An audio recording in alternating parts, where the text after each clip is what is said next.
If you're a Cleveland Browns fan looking for a break from the emotional roller coaster that is the price we pay from loving then hating our Browns, then a big welcome to Cleveland Browns Anonymous, a group therapy podcast to help you survive the season. So let's start our meeting. Hi, everybody. This is Mike Riley with Brook, post London, and this is a sort of emergency podcast. I'm actually glad I waited till Tuesday. Now we could talk about Joe Flacco. Bye-bye. So let's first go into the London game. And I think most people have already stolen my thunder. You know, the title of this podcast is Playing Not to Lose. And you compare the Stefanski-era Browns versus the Detroit Lions, just night and day. Even when the Lions lose, they're trying. They're out there. They're pushing the envelope. Or watching last night's game, Jacksonville. Yeah. Young guy. Nothing to lose. Yeah. And they won. Yeah. Yeah, that Jacksonville game. I didn't see the ending. So he'll watch on YouTube. Yeah, it's good. I watched part of it. Good game. I'd Travis Hunter play. Good? Good. Yeah. But I want the kid to do well. That was still a steal. Judkins, Mason Graham. Yeah. And a first rounder next year. But it ain't going to be as low as we thought, I think. Yeah. I think Jacksonville, I think they're going to be the decent team. Yeah, unfortunately, we may be the low draft pick. Yeah. Or the bad record. But let's get to the Browns game. I got a couple thoughts. First of all, I can understand Stefanski's play call in fourth quarter. Field position, trust your number one ranked defense, really, to shut down Carson Wentz.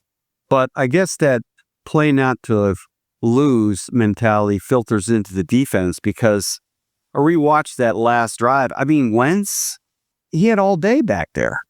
I mean, literally, they had, 7 guys block it? They had, Miles had 2 guys blocking him.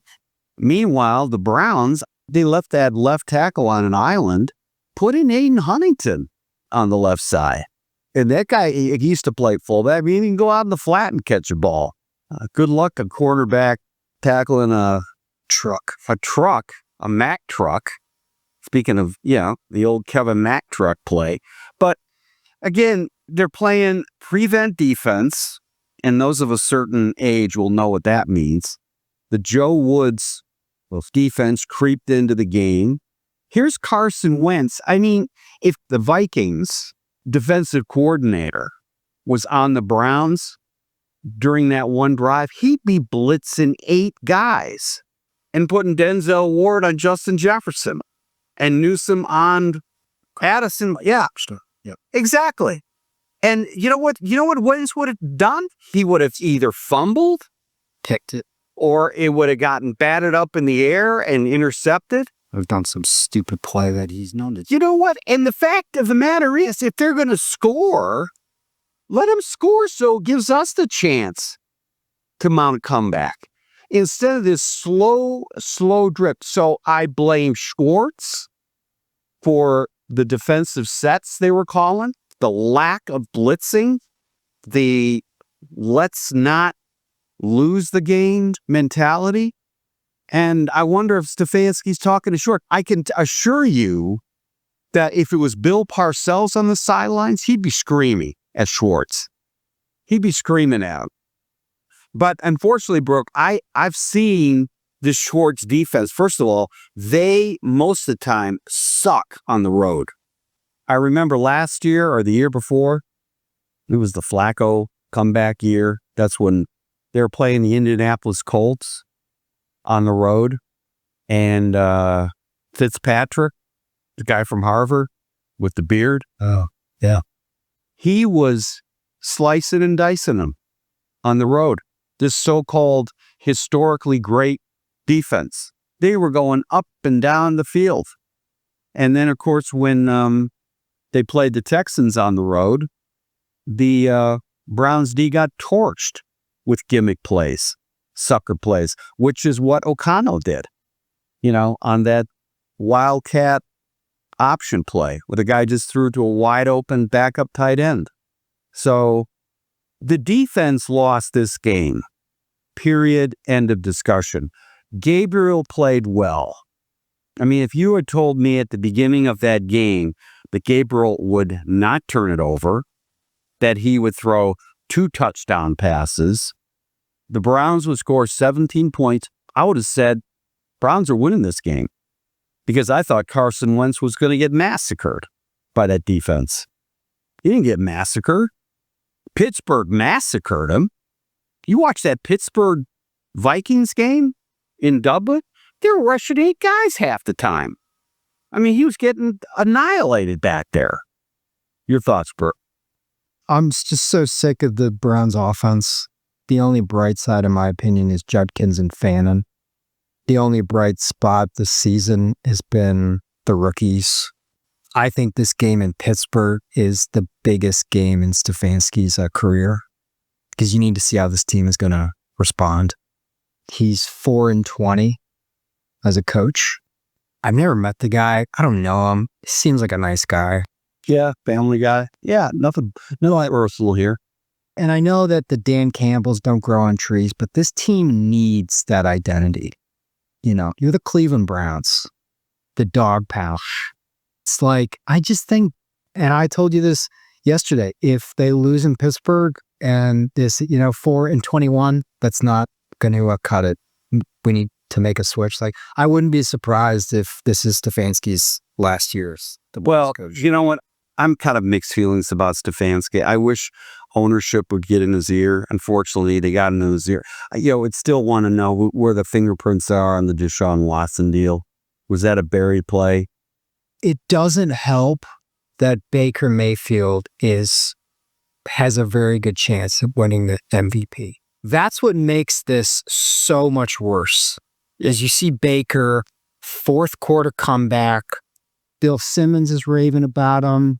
His teammates love him. So, that's what makes this whole season just feel so much worse. Yeah, but again, we're touching a lot of different stones here.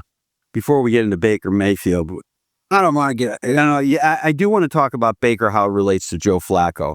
But I really think there's got to be a Baker, Sam Darnold rule, a Geno Smith, where these guys maybe have to hit rock bottom and rebuild themselves and have some gratitude about being open to change and growing in the job. I mean, look at Mac Jones. Mac Jones of the 49ers, right? Yep. Geno Smith last year, Sam Darnold, lights out. Yeah, some guys take 5 years. Some guys take a year. Right. Of course, we're taping this. We just found out that Joe Flacco got traded to the Bungles. So I got some thoughts. Okay, but let me finish my thought. Okay. To Joe Flacco. Unfortunately, what I'm thinking, Joe Flacco's going to get with Cincinnati. Oh, he's going to. And he's going to light up Jamar Chase. Yeah. I mean, really? Was Joe too old? Joe's just going to get back there and he'll be like a rocket launcher. Yeah. And then you're going to ask themselves, really, was it Joe or was it Stefanski really putting him in a straitjacket?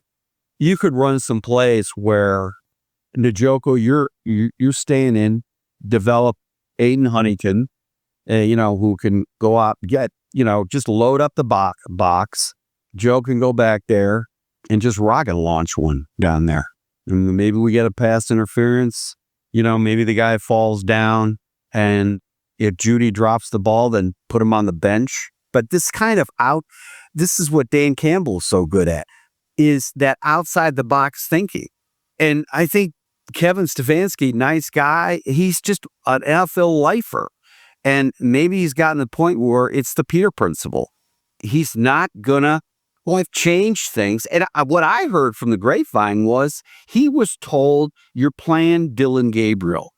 He would have stuck with Flacco probably for 4 or 5 games in a straitjacket. So, go ahead. My theory is this: what happened in Moneyball. Yeah. And Moneyball, Paul DePodesta, the Jonah Hill character, I don't know what he does with the Browns, but he's still employed there. You trade him to the Cincinnati Bengals. The Browns and Bengals never do business. I mean, it's like super rare. you get a 5th rounder and you give up a 6th. So it's basically a wash. I have a feeling that, and plus 2, I thought the benefit of having Joe Flacco was, I know what you're going to say. 2 rookies was, he's this veteran, he's this presence in the film room. Hey, Dylan, let me show you some stuff. I have a feeling Stefanski was like, I want to keep playing him, Andrew Berry, the money. Well, you can't play him because he plays for Cincinnati.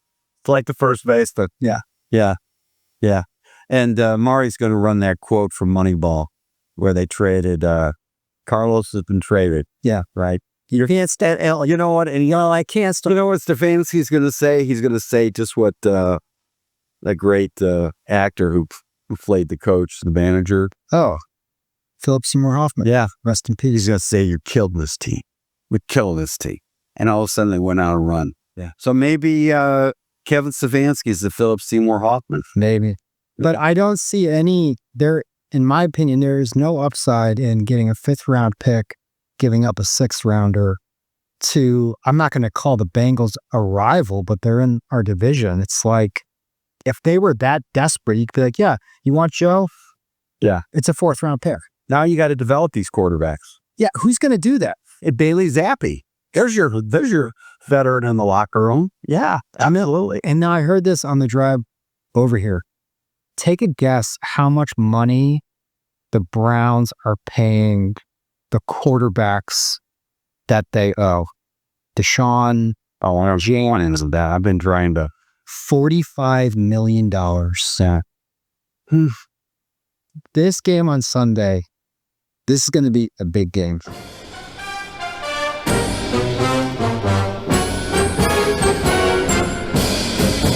Hey, let's stop here. We got to pay some bills. 30 seconds, and we'll be back. Getting your house ready to sell, or you just need some basic repairs, and you can't get anybody to come out or even return your phone call. Then call Riley Painting and Contracting, your home mechanics, for all of your home repair needs, from electrical, plumbing, roof repairs, and getting your house ready to sell. 45 years in the business, a AAA on the Better Business Bureau, and we're on the preferred contractor list in Cleveland Heights and Shaker Heights. You can contact us by calling 216-371-8160 and leave a message. And guess what? We'll call you back.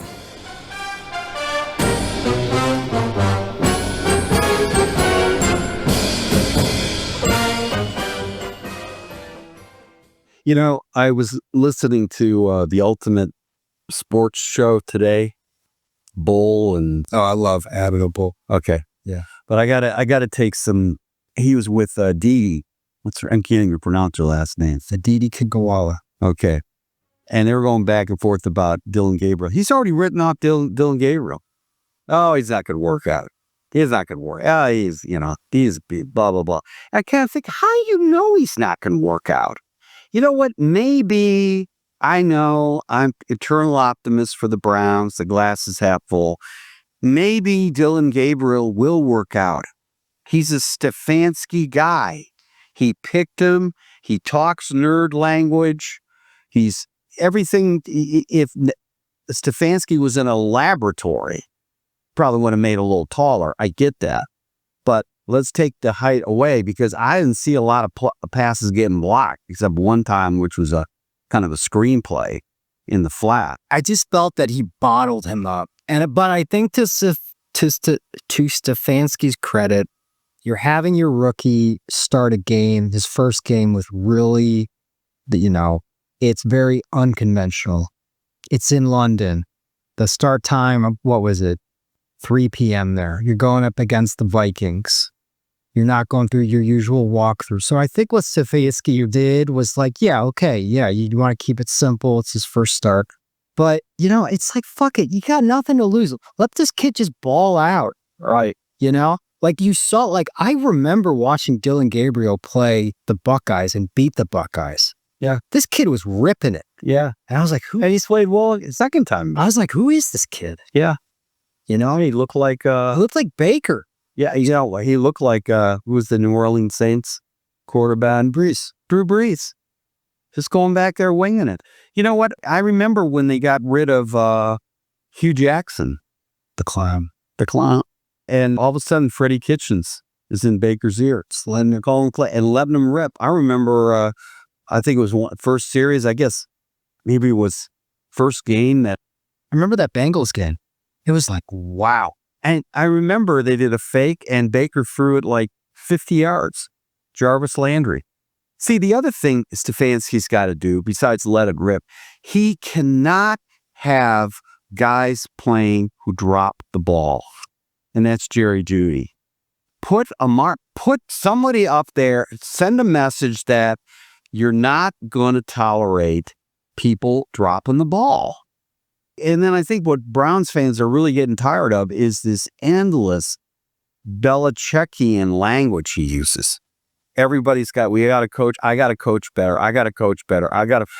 Will somebody, Tony Grossi, please ask a question for the fans and simply ask, Coach, I know the Browns fans are sick and tired of listening every week to you say, we got to coach better.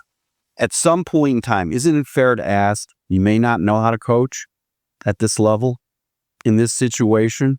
Do us a favor, will you? Please, stop saying that. Stop saying, I got to coach better. We're already suffering, right? We're 4-20 and counting. We haven't hit 20 points, and you're going on and on. Every week, we got to listen to this. Please, tell us something new. Tell us something. I did a poor job doing this. Specifically, I should have called the timeout. I should not have called the timeout. I should have let him ball out. Whatever. Maybe the next game we can see a tangible difference. Browns fans, look at Joe Flacco, how they embraced it 2 years ago. Warts and all. Interceptions because Joe was balling. He was giving us some hope. Right? Yeah. We watched a game and knew at some point in time, this is going to be entertaining. We may not win, but we're going to go out swinging. Just for scoring. Yeah. With Stefanski, it's like he's a fucking accountant balancing the books, trying to save those pennies. Meanwhile, the ship's sinking. Yeah. I'm going to have to learn how to steer this ship a little as it's going underwater. And this is where, ownership, Jimmy Haslam, take Kevin Stefanski aside. Jimmy, if you're listening to this, please take him aside.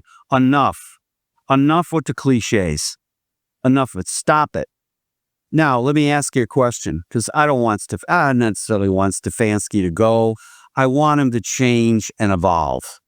That's what I want him to do. And that's what I want to see something different. But if he's not going to change, who within the organization right now would you put as head coach? Jim Schwartz. Schwartz? He's chomping at the bit. Maybe.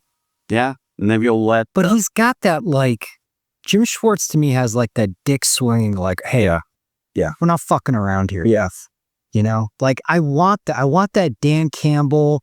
I want that big swinging dick. I want that Sean McVay just pumped up, riling up his. I don't get that. Sean McGregor. I don't get that from Stefanski. I think Stefanski is very easy. He's a little gentle. He's cerebral. Yeah, and it's yeah. And then look at what could change. He'd be all over Bubba Ventrone.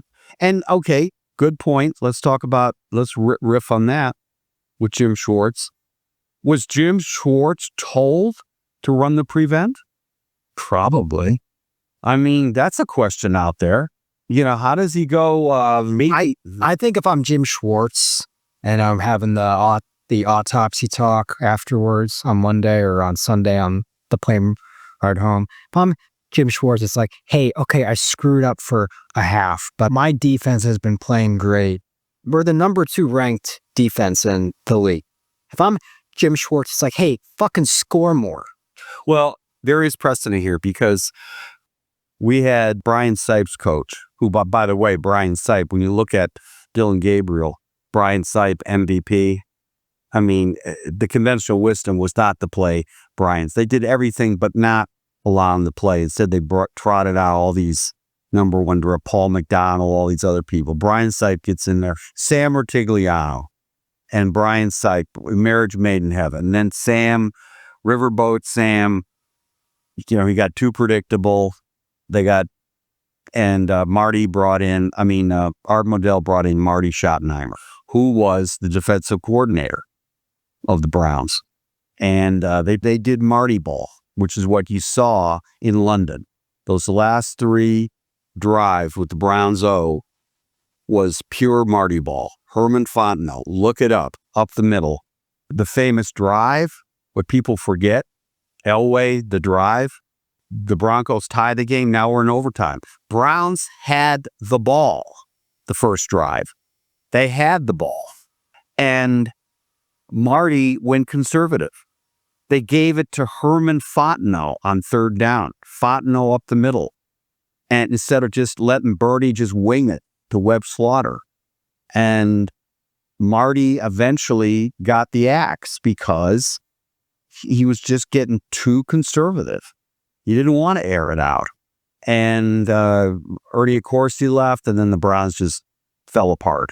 Yeah, I think if I'm Jimmy Haslam, I'm sure he is fucking pissed with the Baker, The handling of Baker, the Deshaun deal, the stadium drama. I mean, I'm sure he is just like, what the fuck? well, he's a billionaire. Yeah, so I have a whole lot of sympathy, but Gratitude to your passion. I'm sure his instinct is to be like, this isn't working. You're done. I think he's like, I need some stability. I'm going to ride this out and see if these guys improve. That's why I think this game in Pittsburgh, you haven't won in Pittsburgh. Well, and Jimmy Haslam, he's got Pittsburgh ties. Former minor owner. Yeah, The Steelers. right. See the Steeler way. But I don't know. It's a tricky situation. But you know what? If we heard today that Schwartz was, I wouldn't be surprised. I'd be a happy guy. I used to think that Stefanski got saddled with Deshaun Watson. I don't know. I mean, I like the guy. I like Stefanski. I like the no drama with Andrew Berry and Stefanski. I like that. But on the other hand, not capable of change. You really need to shake up the locker room here. And I think Schwartz would come in. I think he would upgrade the current offensive coordinator. You start calling the plays. Let's let it rip and just give Browns some semblance of, may not work out, but at least we're going down swinging. And what do we got to lose? We're going to play the kids. Now we got to play the kids, the quarterbacks, right? Now that Flacco's gone. So again, your Moneyball thing, I think, is spot on. Mm-hmm. That's a great point. We're playing the kids, and Joe's going to let it wing, and maybe Joe will show, hey, this is what Joe could have done here. But I got sidetracked. But I remember when Marty Schottenheimer came in, the first thing he did was cut the high-priced free agent that the Browns had at wide receiver. All this guy did was drop the ball. First game, Marty was coach. This guy dropped the ball. He benched him. And that sent a message right away to the locker. And then guess who replaced that guy? Brian Brennan, who never dropped the ball. Yeah, Brian Brennan is no Lamar Chase. I get that. But Brian Brennan was the early version of the guy with the Patriots, Wes Welker. Mm. Remember Wes Welker? Could we use a Wes Welker? How does Wes Welker get separation? You know, it's rub rots. Don't give me this bullshit that's nobody's open. You know, that's bullshit. Half the time they're playing zone, right? Yeah. How can you not be open if you're running the zone? Because you got to stretch them out. Now we got Judkins who could run the ball, right? So there's a threat now at play action. Okay, we'll play action to Judson. You know, just send somebody deep and just let it go, right? And maybe, just maybe, we do a chip and help out our left tackle, right? We got Conklin on his blind side now. Yep. You know, Browns have players. They've got a great D. They finally, I think they nailed the kicker. You got Conklin back, who was money. Running back looks really good. Running backs look good. You know, Stefanski's got to get out of his own way. We're already losing. What do we got to lose? Final thoughts for? No, you nailed it. Got nothing to lose. I am curious to see how Gabriel looks in his second start. I think, so. Well, Steelers are banged up on D. Yeah. So, all right. Okay. It's never boring with the Browns. All right. Thanks, everybody. We'll pick it up after the Steeler game. All right.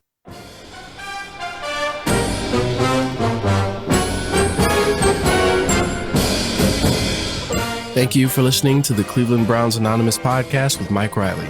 We have a lot more content on the way as we get this new podcast started. You can also check out some of our other podcasts like the Cleveland Real Estate Investor Podcast and other new ones that will start soon. On any platform that you find yourself listening to us on, feel free to leave us a like or comment or follow us. It always helps.